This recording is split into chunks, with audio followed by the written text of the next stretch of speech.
What's up, DAW Nation? My name's Wyatt Troy, and I want to welcome you to episode 48 of Behind the DAW, where we interview music producers, artists, music industry experts, singers, songwriters, and basically everyone else in between on an emotional, philosophical, artistic, and music business basis.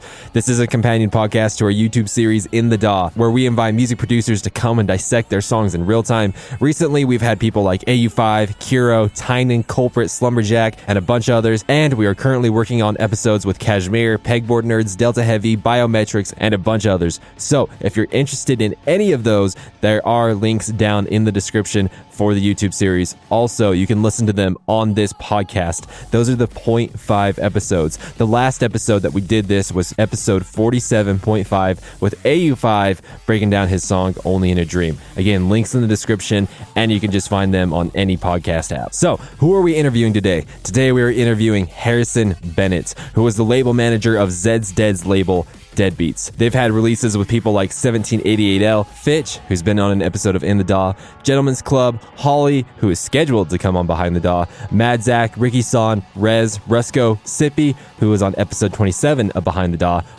who was on episode 28 of Behind the DAW, and of course, Zeds Dead. So, what are you going to learn today? Today, you are going to learn about how to find Spotify playlist curators and how to reach out to them. You're also going to learn about how to have a plan B when a song release doesn't go as planned, and what Harrison would do with Zeds Dead if they were brand new to the music scene in 2019. And DAW Nation, we are going to get into all this and so much more when we get back from thanking our sponsor. DAW Nation, imagine if you could learn extremely innovative sound design from a legend. Imagine 5.5 hours of mind-blowing, in-depth videos explaining and exploring every detail on how to get the craziest sounds that no one else is making. Imagine being able to walk away with all the effects racks, instrument racks, and project files that are handcrafted by someone that has producer credits with Monster Cat, BT, Infected Mushroom, Virtual Riot, Illenium, Seven Lions, Alsla, and so many others. Now imagine all of that power being at your fingertips just a few minutes from now. Well, DAW Nation, what I just explained actually exists. The In the DAW team collaborated with AU5, the sound design legend himself, to create the AU5 Ableton sound design course. Again, as I mentioned, it includes 5.5 hours of videos illustrating the most innovative sound design techniques, plus all the instrument racks, effects racks, project files, and we even included a full walkthrough and breakdown of AU5's newest EP, Energize. Right now, we're running a $50 off sale for this course, but this is a very limited time offer, so I'd hop on it right now. The original price is usually $150, but for this limited time, you can get it for $100. But if you're just not quite sure it's what you want, then make sure to check out the free mini AU5 Ableton sound design course. This way you can get your feet wet and see the types of sounds that you could be making today. There are links in the description for both the full course and the mini course, or you can go to courses.inthedaw.net to get more information. Again, that is courses.inthedaw.net. But DAW Nation, let's get into this week's interview.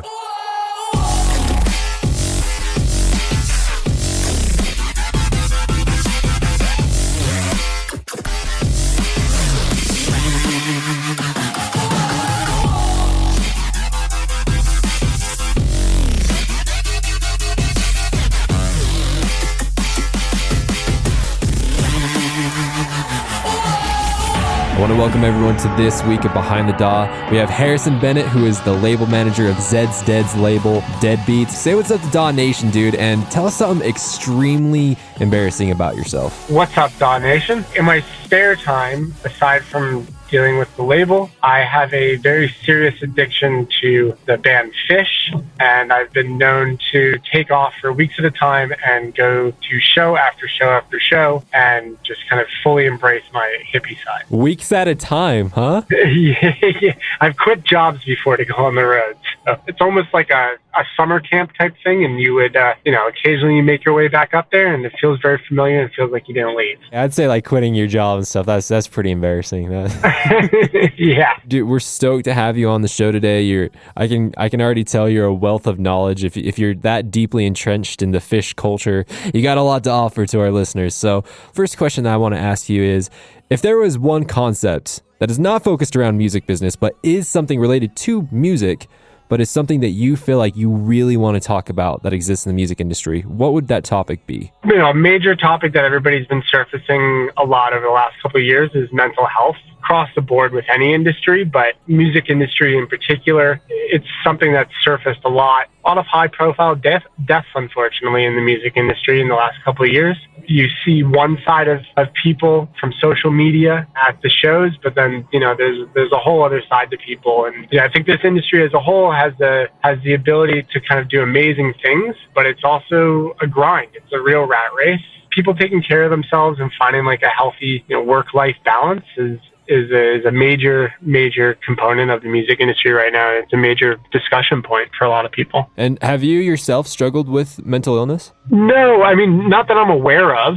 I think that's kind of the creepy aspect of it is, people may not be hyper aware of their own issues. For the most part, I think I'm a pretty basic person, man. Like, I've got a very normal life outside of music. I have really tried to make sure I have as much of a balance between my private life and my musical career life, I guess, as possible. It definitely really helps that my wife is not really into the music that I do for the most part. So it definitely levels me when I go home. So I get brought down to zero very, very quick when I go home at the end of the day. So I think that's kept me nice and balanced. I have a very hard time separating my career and my private life, my marriage life, because like there's a perfect example. When I'm in a conversation like this, I talk about my wife all the time, and vice versa. When I get done and I go and talk with her, I just want to tell her everything about that day that's music related. So, I mean, is that something you struggle with as well? I do. Yeah. I mean, I've seen her eyes glaze over before when I start talking about different subgenres of bass music. That's for sure. I mean, I know she's a music nerd in her own right. Like Fish, for example, is like our major common denominator. Like we will both take off and go see shows all the time, and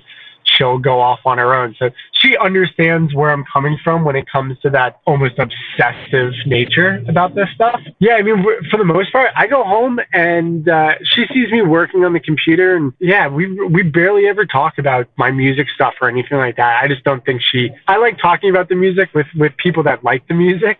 It's not as much fun to talk about it with people that just aren't as into it as you are. You found that you and your wife have, like you said, a common denominator with an obsession with Fish. Even though you guys are in different careers, you have different passions, you feel like that is the thing that kind of brings you together and that holds you together? I mean, it's not necessarily what holds us together. There's probably other aspects of it, but, that's an aspect of our lives that, like, we've definitely based vacations around it. Every New Year's we always go to a bunch of shows, and during the summer we always do it. So yeah, it's been something that, we've been able to kind of bond together over. Music in any relationship, it definitely plays a special part. I think having music as part of life and part of a relationship is kind of a critical element. The reason why I'm kind of honing in on this so much is because the vast majority of the people that listen to this podcast, they are not in a relationship with someone that does music as well. Most of the time they're like you and I, right? Where they themselves are into music and then they're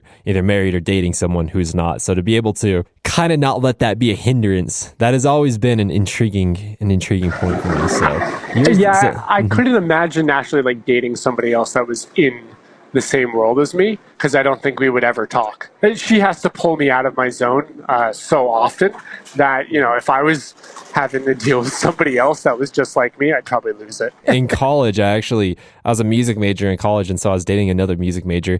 Dude, it felt like a constant game of like Monopoly. Like it just felt like a competition, man. Trying to one up the other on like how esoteric your taste is. Kind of swinging back around to mental health. Is there any like certain things that you want to talk about with mental health that you want to say to our listeners? I think the conversations that are going on right now in the music industry are super helpful.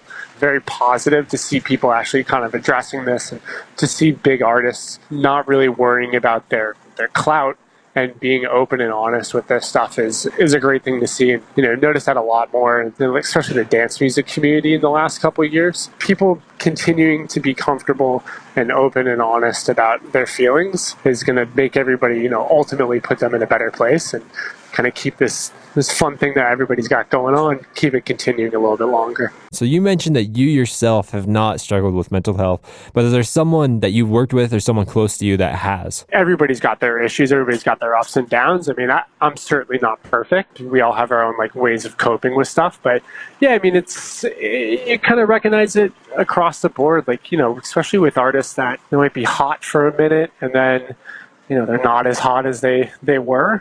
Yeah, I mean, it definitely comes up in conversations, especially with people that are touring very readily. Being on the road is pretty lonely for the most part. And that's a conversation that comes up a lot, especially with people right after they've done their first tours. So let's say it's a situation, like where, let's say a person that is listening to this podcast does not struggle with mental health, but they do have someone in their life that they're talking to, or that's a friend or whatever that is. I mean, what advice would you give to them, to the person that's not struggling, to help the person that is struggling? I mean, just make yourself available. Just make yourself out there and ready to talk, and let the person know that, you're there for them, and that there are outlets to get help, and there's outlets to kind of talk through it, find yourself in a better place. Because at the end of the day, like, especially in the music industry, like, the only reason to be in this is because you get enjoyment and fun out of it. If you're struggling to do that, you should take some time to yourself and find what it is that's going to inspire you and keep you positive. I agree. I feel like, in any career, in any passion, and anything of that nature, I do feel like there are ups and downs, but for the most part, like if 80% of the time you're not enjoying it, you're not having fun, things aren't going like in a really beneficial way, something's wrong. You know what I mean? You should be working in a different job. And even if you're working in a job you love, and again, not 80% of the time you're enjoying it, something needs to change. Whether that is, you need to go get professional help, you need someone to talk to, you need to get on medication, like whatever it is. The people that are listening to this, I give you full permission to examine your lives, and if 80% of your time is not completely enjoyed, something's up. I would highly encourage you to look more into that. Could you agree with that? Yeah, I agree. I mean, the life is about the ups and downs on everything. It's, you're only really going to enjoy the ups if you kind of went through the down too. But being able to kind of recognize that certain feelings are temporary, certain situations are temporary, and that you kind of have the power to pull yourself out of them. Super helpful, super powerful. Most of the people that are going to be listening to this, their dream is to be the megastar, producer, DJ, whatnot. There are going to be people that are interested in the things that you're interested in, where they love music, they want to get into industry, but they don't want to do the DJ producer style thing. I mean, what is that kind of life like? I mean, is it enjoyable? Is it fun? Is it boring? I mean, what is that life like?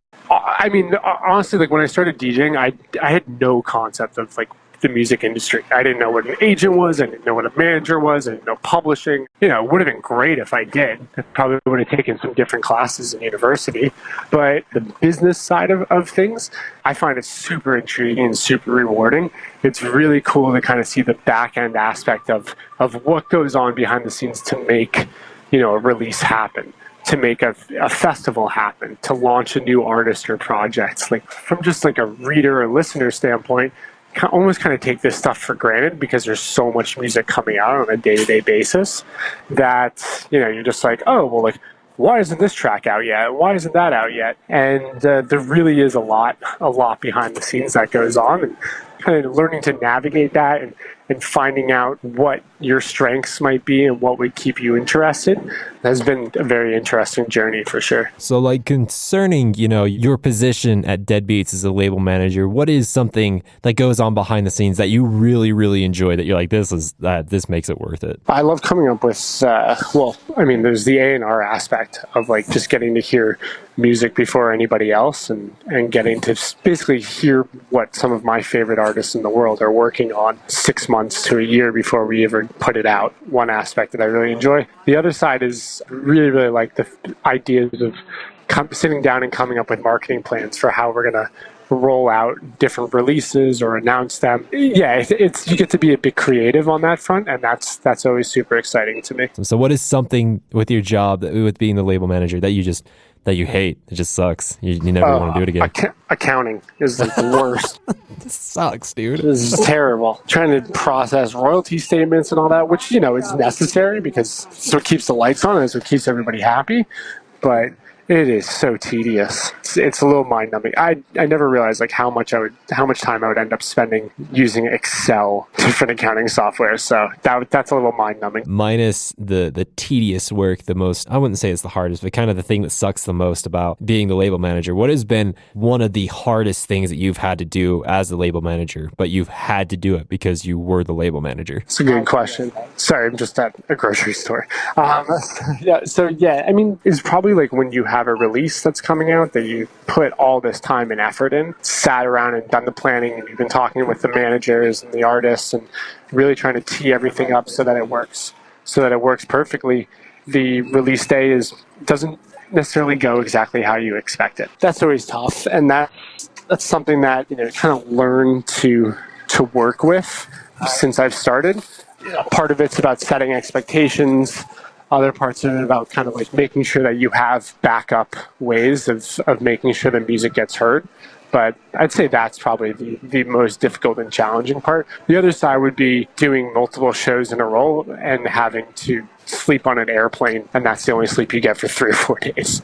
That's also equally brutal. In the context of you put out a song, but it didn't go as you planned it, can you give me an example, not necessarily naming someone, but can you give me an example of what that would look like? With the way everything happens in terms of like getting music out there. So obviously it starts with you have your mastered track and you've set a release date and you want to get it in. Generally, like there's a lead time of like 3 to 4 weeks to get it into the system and make sure it gets pitched out to Apple and Spotify correctly. And so you would make sure everything's like submitted into your distributor and that the music is going out there, that it's been tagged and titled properly and all that fun stuff. And then you kind of sit down and start doing the marketing plans and build that out. So how are we going to announce this? How are we going to get it out there? How are we going to get fans excited about this? And how are we going to continue the promotion after it's out? On that release day, as you're probably aware, everybody kind of aims for the Fridays. Spotify does its New Music Friday splashes, and there's all these giant playlist ads. And then there's also tracks getting featured on like the new release sliders and all that stuff, which is basically the modern equivalent of having your poster in the window of a CD store. In the perfect world, you hit everything that you wanted, but most of the time, nothing happens. And there's 40,000 something songs that are being uploaded to Spotify and Apple Music every single day. Really easy to get lost in the shuffle and really hard to kind of stand out. If you're putting all your eggs into one basket and hoping that just one Spotify editor is going to take control of your destiny and make your track a hit, then you're in for a world of hurt. DAW Nation, there is so much more to come in this interview, and we're going to keep soaking up all this wisdom when we get back from thanking our sponsors. DAW Nation, as you're aware, this episode is sponsored by the AU5 Ableton Sound Design course. But one of the questions that keeps coming up is, I don't use Ableton, but I love AU5. Is this course for me? Or a similar question is, I have Ableton, but I don't have Ableton Suite. Will this course still be worth it? To both of those questions, my answer is an absolute, unwavering yes. This course is worth it, and it is for you. And here's why. At the beginning of the course, I explained that if you simply watch all of the videos and download all of the racks and download all the project files, you would have already found more than enough value to decide if the course was worth it or not. But if you only did those things, you would have missed the entire concept of the course. The entire purpose of this course is not to see how AU5 makes crazy sounds, though you will learn how to do that. It is not to get a bunch of effects racks, instrument racks, and project files that you can use and tweak to your own liking, even though you will get all of those things. The entire purpose of this course is to help elevate your sound design creativity. It is to get you thinking about different processes, about how to innovate current ideas that you have so that you can create absolutely insane sounds with minimal resources. These techniques, concepts, and processes are not confined to a certain DAW or software. They can be easily translated to any platform, and most importantly, it can help inspire you regardless of software, regardless of resources, and regardless of experience. The only reason why this course was filmed in Ableton is because AU5 and I just know and love the software. That's it. It doesn't matter if you use FL Studio, Logic Pro X, Cubase, Reason, Pro Tools, Bitwig, Reaper, Studio One, or any other DAW for that matter. The original price of this course is $150, but right now we have a launch sale going on where you can get the full course for only $100. This sale is a limited time offer, so I would hop on this sale of a deal immediately. So DAW Nation, if you are ready to take your sound design skills to the next level, head on over to courses.inthedaw.net. That is courses.inthedaw.net. There's also links in the description of this episode, but let's get back into this interview.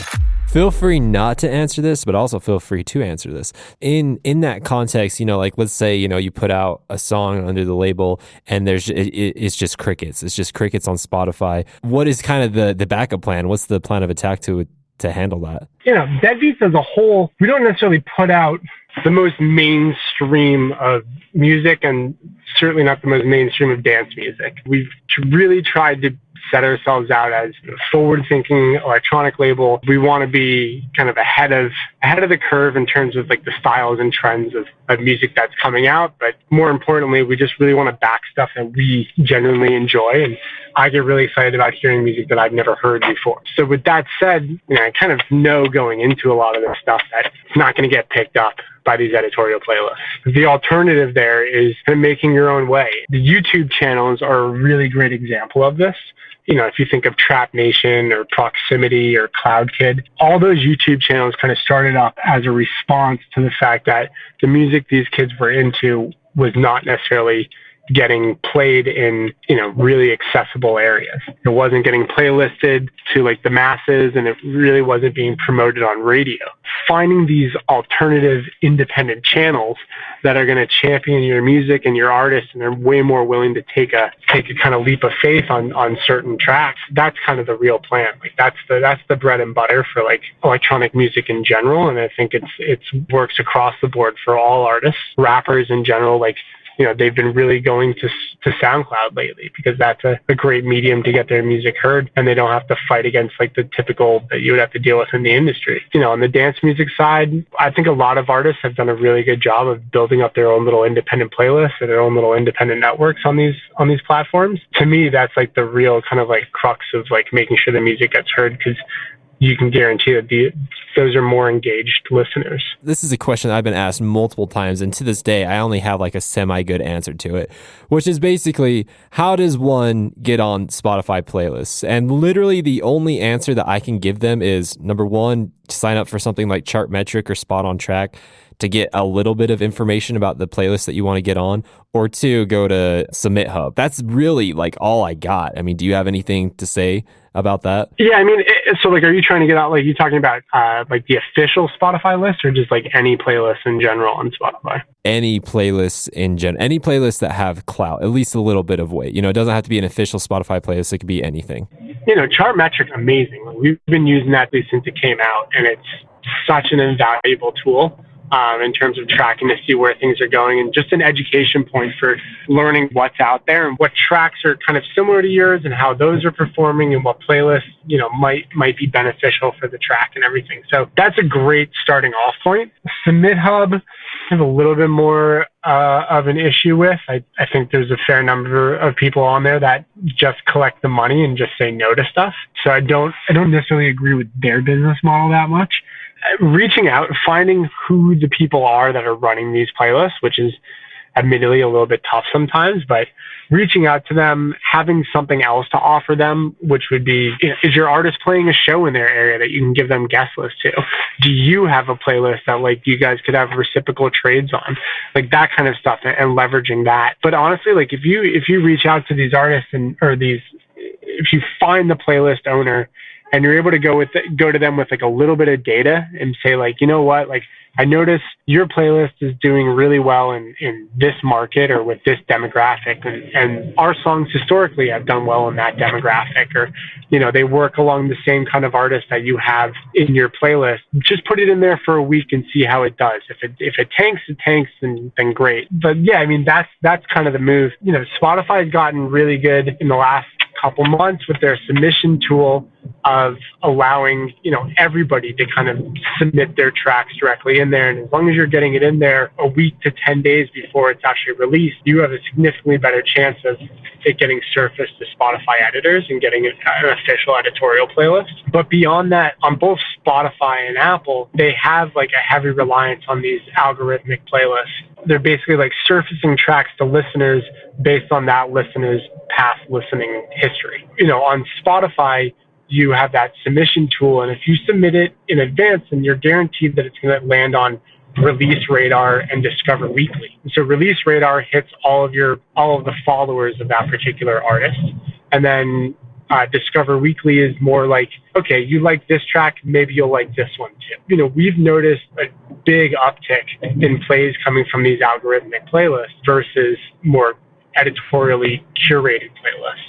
And I think that's partially because the kind of music we put out, but I think it's also like with a lot of these artists, we've been playing that game with Spotify for a while, where we've help to try to boost their profile on Spotify by running pre-save campaigns, building up their own playlist on their artist profile page, and just doing anything we can to kind of make enough noise that it's hard to ignore for that platform. Let's swing back around to like the curated playlist, right? Let's say it's a playlist that isn't algorithmic and it is someone that doesn't work for Spotify, but they are creating playlists. And let's say, I like to call them micro influencers, right? Let's say that you use Chartmetric to find out, hey, there's this playlist has 20,000 followers, a month of listeners, or whatever on there. Cool. Let's get in contact with that person. This is where the gap is for me. How do you get in contact with that person? How do you find information for that person? Yeah, I mean, it's hard. Like, you have to be a real sneaky on the internet to kind of find that stuff.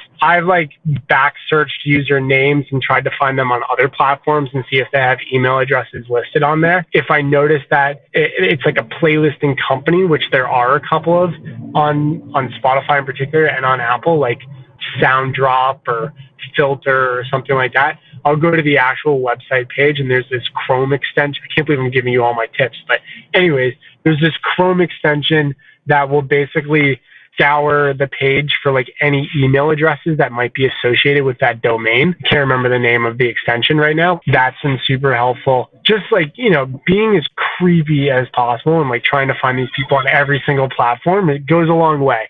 Most of the time, they're never going to respond to you. Sometimes I've had people respond to me and ask for $25 to get a track playlist. It's all about playing that game. But for whatever reason, on all those platforms, they've made it kind of hard to actually find out who these independent playlisters are. You just got to be sneaky. You got to find it any way you can. That's kind of what I was thinking. I was really hoping that there was going to be. It's crazy that we're in 2019 and we still haven't seen someone that says, hey, here's this website. I mean, I guess Submit Hub kind of does that. I think about a year ago or so, I remember getting an email from somebody and they were selling a directory of email addresses of Spotify playlisters. I was like, well, I'll spend $50 on this. Who cares? And I did it, and my email address was on there. I don't think any of this stuff is legit, but it's you can definitely find it and pay for it out there. But I don't think it was a helpful list by any means. I wouldn't recommend buying it. Kind of switching gears a little bit, I want to more so talk about you and the label. On the label side, so a lot of people, a lot of newcomers, we got a lot of newcomers listening in on the podcast. They just barely went and saw Zeds Dead or Excision or whoever, and they're like, yeah, let's get a version of Ableton and let's start making music and putting it out. Now, I guess to these new people, if you could explain to them, how are labels still relevant and still useful in this day and age? That is a really good question. There's been this great democratization of music distribution, first through SoundCloud, anybody could put up whatever track they wanted to. And now through Spotify and Apple, where you can just distribute to them directly through something like Stem or TuneCore. And so, this question of what's the value in a record label comes up a lot. I think for deadbeats in particular, it's a little bit more clear and apparent where, you have the co-association and basically the stamp of approval from Zeds Dead, the label, and the other artists that are on the label. A label really needs to have a value add for artists to sign with them. I think for us, our big value add right now is that we have an event side of the label where we do all these Deadbeats events in venues that are 3,000 to 10,000 people. We do about 20 to 25 a year. And it gives a lot of these younger artists a great opportunity to get in front of audiences that they probably wouldn't have otherwise. Zed's audience in particular is super eager to hear new music. They're kind of always down to explore, and they're real fans. They're not just people that are, sitting back and listening to a Spotify playlist. These are kids that are going out and buying tickets to shows, buying merch. They're doing everything, right? And so getting artists in front of those type of fans is I think, super valuable and super useful. In general, the value add that a label kind of brings to the table is obviously industry connections, but also kind of helping artists get their feet on the ground. A lot of people you can produce in your bedroom now, you can write an entire record in your bedroom now, but getting on the road is really expensive. A lot of people lose money on their first tour. And so major labels, some of them offer kind of aggressive deals where they're going to take some of your touring capital. It's like a 360 deal. or some of your touring revenue, but they've kind of like gone out of the way to help fund some of this. So depending on the artist and depending on what they're looking to do with their career, I mean, I think labels still definitely have their place in the industry. It's definitely shrunk in terms of how useful they are for certain people. I can really only speak on behalf of Deadbeats, and the fact that we have kind of like larger artists that are going to support the acts that are on there, and these events to introduce these artists to a large audience. That's the real value in what our label brings in particular. I agree. That's kind of my assumption of what that would be. Is kind of, we don't like to use this term inside the music industry. It's used in basically every other industry, but it's standing on the shoulders of giants. When you're releasing through on a label, you're basically you're standing on their shoulders, right? You're famous by association in a way, leveraging their clout. Is that what you're saying? Yeah, I mean, like I mentioned earlier, like there's 40,000 tracks being uploaded every day. For better or worse, these major labels and the major distributors still have weekly meetings with Apple and Spotify and Amazon and all these different platforms. So, they're guaranteed to be getting in there and in those people's faces. And so, yeah, I mean, that's their real value add to it. If that's what the artist wants, then like by all means, then that should be your journey. But, if the artist has like a really solid team and marketing idea and branding around it and has a really kind of cool go-to-market strategy around their music and the project, then I think that you're totally fine to go independent. A lot of artists have really kind of shown that you can do it independent, although I would caution people in thinking that, some of these independent projects don't have major money behind them. On the concept of that, like let's say that we have someone who is interested in Deadbeats. They feel like they make the type of music that would be good for Deadbeats. So in that kind of instance, would you recommend that artist reach out to you, or should the artist wait for you to reach out to them? That's a good question. I love getting new music sent to me. Like, it's the best part about this job. The fact that people gotta like trust me enough to just send me music if they haven't sent anybody else. I would suggest that. I mean, go out there and do it. I wouldn't get hung up and let a label kind of like ruin your schedule and your plans, because speaking for myself, I get like hundreds of submissions every single week, so it's really hard to actually go through everything and give it the listening and attention it deserves. And that's on top of all the other like artists that we've already worked with, sending me new demos and music. Yeah, I mean, kind of go out there and do it on your own.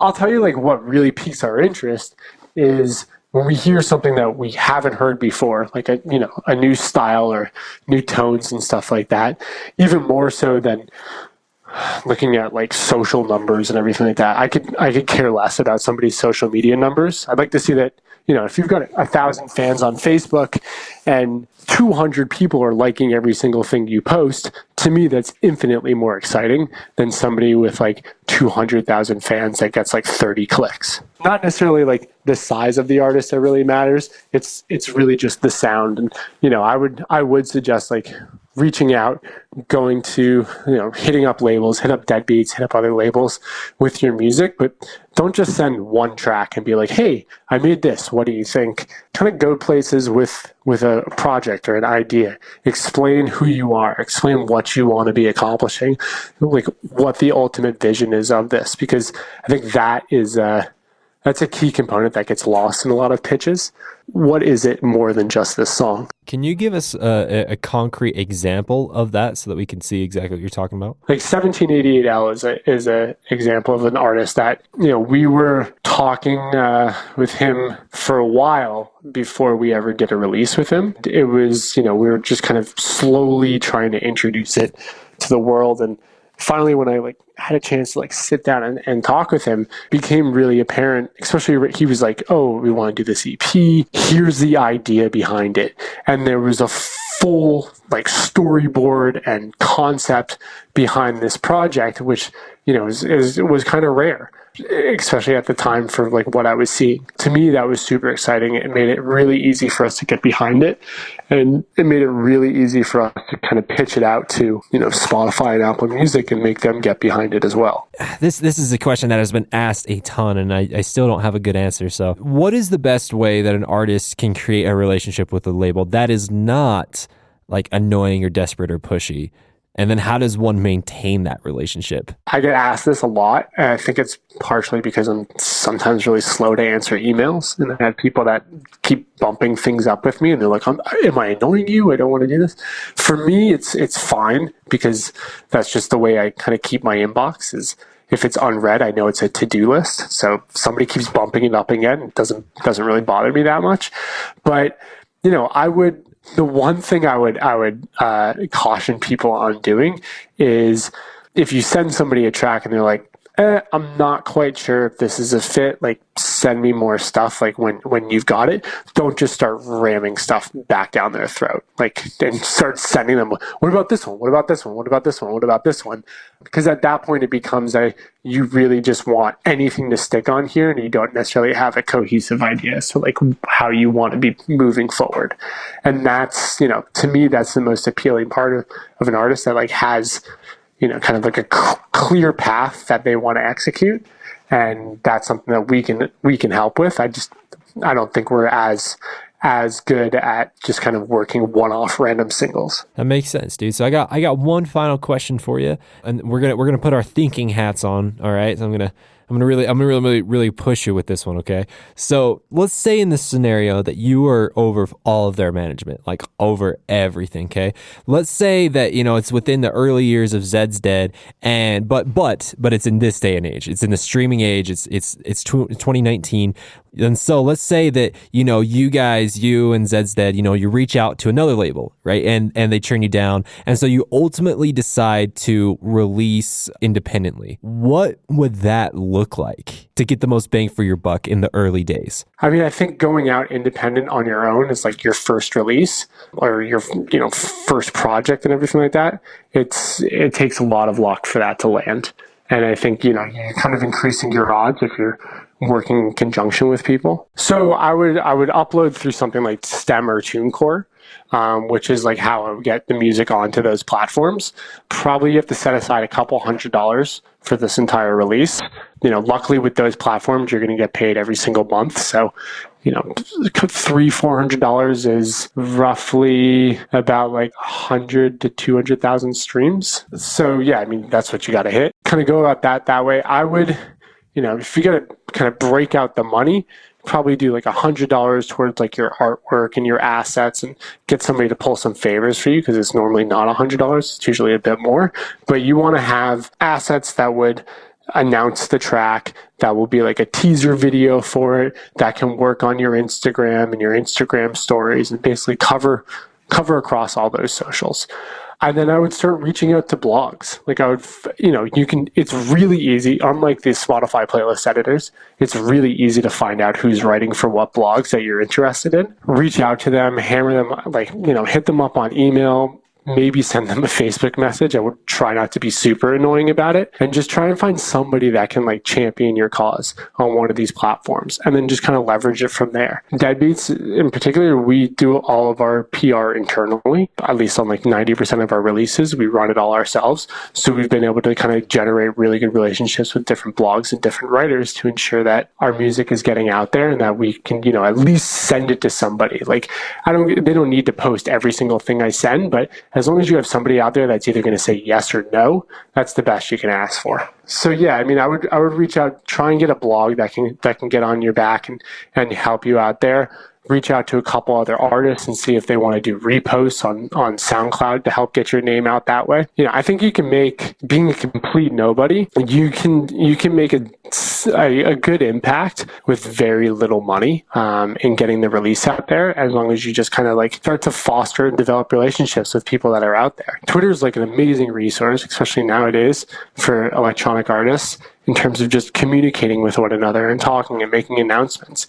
And, if you're on Twitter, say you've got a release and you want to do it in June, I'd be on Twitter now, messaging artists and everything like that, being like, hey, I'm a really big fan. Hey, blah, blah, blah. Like, what you did on this track was really cool. Can't wait to see you in this area. And then maybe a month or two later, it'd be like, hey, I made this track. It was kind of inspired by your tune. What do you think of this? And a lot of these artists, they're just as big music nerds as everybody else. They love hearing music. They love checking it out. Somebody like Rez, for example, she loves working with brand new artists that nobody's ever heard of. Like, if you look at her EPs, it's filled with collabs with people that you've never seen before. That really sparks a lot of interest on a lot of producers' ends, is hearing new music from people they've never heard of before. I love that, dude. That was such a good answer. Have you enjoyed this interview? I have, yeah. Thank you, man. I appreciate it. Hey, DAW Nation. Hope you enjoyed this episode of Behind the DAW with Harrison Bennett, who is the label manager of Zeds Dead. If you're interested in helping support Behind the DAW and getting some extra bonuses, make sure to check out our Patreon. You can find that at patreon.com/InTheDAWWW. They also have links in the description for private lessons. If you want private lessons in electronic music production or in social media marketing, there are links down in the description. Again, make sure to like, comment, subscribe, repost, follow, whatever is appropriate on the particular platform that you're listening on, like iTunes, Spotify, Google Play, Deezer, wherever you're at, doesn't matter. Just let us know if we're doing what we need to do to help you move in the direction that you need to. And finally, I would highly encourage you to check out the last episode of Behind the DAW. That one was with Lexi from Echoes. In that episode, we talk about the value in being open and vulnerable in painting a clear picture in songwriting, yet leaving room for individual interpretation, and why we need to create a space in music to release our built up negative emotions. Again, that is episode 47 with Lexi from Echoes, link in the description. But DAW Nation, let's listen to our final message from our sponsors. DAW Nation, in this episode, you have heard me talk so much about the AU5 Ableton Sound Design course. Again, I would highly encourage you to check it out, or at least check out the free course. I know that it can help you. And the reason why is because we have already had almost 500 people sign up for the course within the first week. And I have heard nothing but positive feedback. But DAW Nation, I want to talk to you about a different course that we're going to be launching in June of 2019. So let me ask you this. When was the last time you picked up the Ableton Live 10 manual and read the entire thing? In fact, when was the last time that you've even seen the Ableton Live 10 manual? There are two cold hard facts about the Ableton manual. Number one, it is incredibly insightful on how to use Ableton to its max potential. And number two, it is amazingly boring to read. And it's not even Ableton's fault. That's just the nature of manuals. They're dry, unengaging, and have the personality of a used popsicle stick. Which is why I am extremely proud to announce that our next course is going to be the Daddy Ableton Manual course. Now, you know Daddy. He's been on In the DAW and Behind the DAW multiple times, bringing the jokes, making you laugh, while still bringing the max amount of information and inspiration. So in this course, he is going to go through every single little thing of the Ableton Live 10 manual and explain it in a hilarious, engaging, and memorable way. We have already pitched the idea to our colleagues in the music industry, and their feedback has been, quote, "Finally, this is something that I know that I can recommend to people to fully understand everything about Ableton, while they can be entertained the entire time and they don't have to break the bank," end quote. Now, DAW Nation, listen very carefully. We just opened up the pre-orders for this course, and if you hop on the pre-order right now, you will save $100 on this course. The original price of the course is going to be $250, but if you click the link in the description, then the price is only $150. You can even break it up into 3 payments of $50 if you really want to. One of the pre-order bonuses is that if you pre-order before June 1st, 2019, Daddy and I will personally FaceTime you to meet you and to say thank you. And the second bonus for pre-ordering the course is that you will be brought to a page where you can tell us what you want to see as bonuses when the full course releases. That's right, you get to decide what the actual bonuses are for the full course. I mean, just imagine it. You get to learn everything there is to know about Ableton Live 10 while being wildly entertained for only $150. That's $30 less than Serum. That's a tenth of the price of Native Instruments Complete Ultimate. That's a third of the price of Omnisphere. That's a tenth of the price of a Moog synthesizer. That's a fifth of the price of the Ableton Push 2, and you get the picture. Again, there is a link in the description for the pre-order where you will get $100 off the original price, or you can go to inthedaw.net/live10 to sign up. Again, that is inthedaw.net/live10. The DAW Nation, thank you so much for listening to this week's episode of Behind the DAW, and make sure to check back here next week for our next episode.